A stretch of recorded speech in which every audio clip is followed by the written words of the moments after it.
Hey everyone, welcome back to Kubrick Corner with me, Sean Wilson. Latest review in my ongoing retrospective London Film Festival series.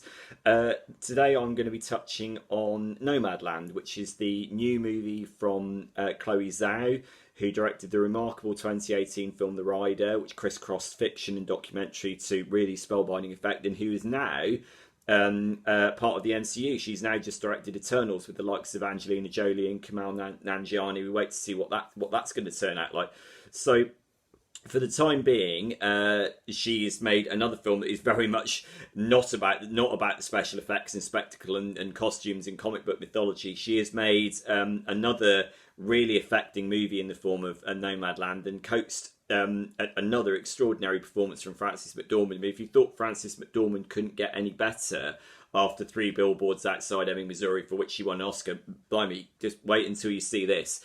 So, as usual, what Chloe Zhao does is she has a fictional story with a big name, this time a big name star in it. The Rider didn't have that, but she just drops a big name star in a fictional story into environments that have a documentary realism to them. And centrally, Frances McDormand is Fern, is a woman who has lost her husband, who worked in a mine in Nevada, right out in the middle of nowhere in Nevada. She is bereft. She feels that she is now rootless and rudderless, and she takes to living in a van, and she travels in this van around the heartland of America, taking up various jobs. At one point she works in Amazon, she also works at various campsites, intersecting with people along the way. And the movie deliberately kind of takes on an enigmatic air of like, is that real or is that fictional? The answer is it's both. It's Frances McDormand is interacting with both real people throughout the course of the movie, and also other actors playing other fictional characters. Centrally, David Strathairn, who plays another character who starts to develop an attraction towards her.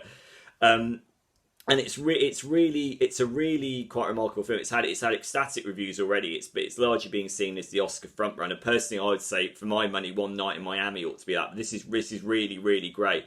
And Frances McDormand is able to do such a lot with stillness. She's got an incredible range of very subtle expressions. There's this very sort of tightly wound, very closed off character who absolutely does not want to open up to people, but who unthaws in the manner of the seasons that we go through in the movie. As we go from sort of snow-capped mountains to sort of dusty deserts, she unthaws in the process, and it's absolutely engrossing. But also just as engrossing are the incidental performances from the people with whom she interacts. There are heartbreaking confessions, there are interactions that look improvised. Again, it's quite tricky to unpick what the nature of what was scripted and what was improvised. I mean, certainly some of it is so naturalistic that you can't help but think, well, there must have been a script outline there, but clearly those actors, both fictional and real within the context of the story, clearly have not been pushed that much, because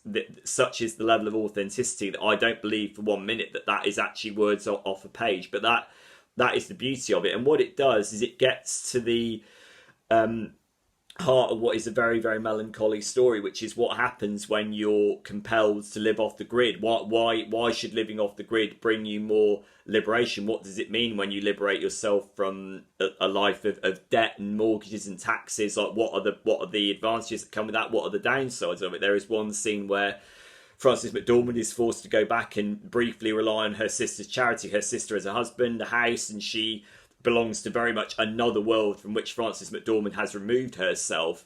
And the movie is very objective. It doesn't suggest that there is a right or a wrong approach to either of those two things. It puts you right in the middle. And it says for everything that Frances McDormand's character Fern has gained, she's also lost an awful lot as well.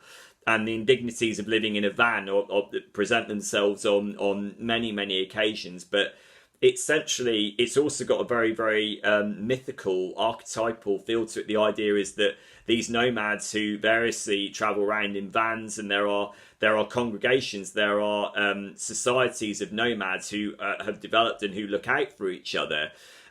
This kind of goes back to the nomadic sort of pilgrimage Odyssey existence that's been writ large in America since people came from the east to the west. So it has got, like The Rider, it's got a very, very mythical feel to it, but it's also quite a despairing film as well. It's like, how did American society get to this point? How did we get to the point where people literally had to fall off the radar in order to completely cleanse themselves of any kind of materialistic want or possession? And what does it mean when that happens? And I think it's a very, very quietly engrossing film. There are no histrionics, there's no melodrama.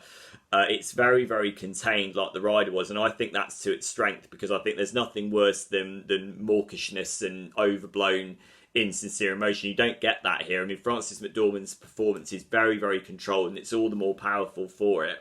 And there is that lovely naturalistic photography. I mean, you might have seen the teaser trailer when she walks through the trailer park, just Frances McDormand, the big name star, the fictional character, interacting with people, just waving at them, acknowledging them as the sun is coming up in the background. It's that lovely, organic, quasi-documentary naturalism that Chloe Zhao does brilliantly. God knows what she's going to do with Eternals. For the moment, her residual personality as a director is really firmly imprinted on this. There's also a lovely score by Ludovico Einaudi, which augments the drama just enough. Yeah, I think this is a really terrific film. It deserves the plaudits that it's getting. It's scheduled for theatrical release at the very, very start of 2021 in January, so I would urge you to go and check it out. And I'll see you soon here on Kubrick Corner for another LFF review. Bye.